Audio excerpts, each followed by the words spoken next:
You ask Tiger to solve. This deals with linear equations with one unknown. The final result is s equals 6. Let's solve it step by step. Group all constants on the right side of the equation. Subtract 9 from both sides. Simplify the arithmetic.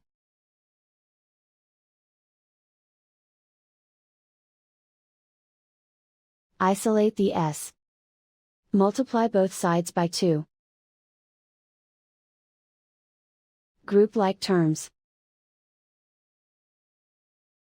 Multiply the coefficients. Simplify the fraction. Simplify the arithmetic. And so the final result is s equals 6.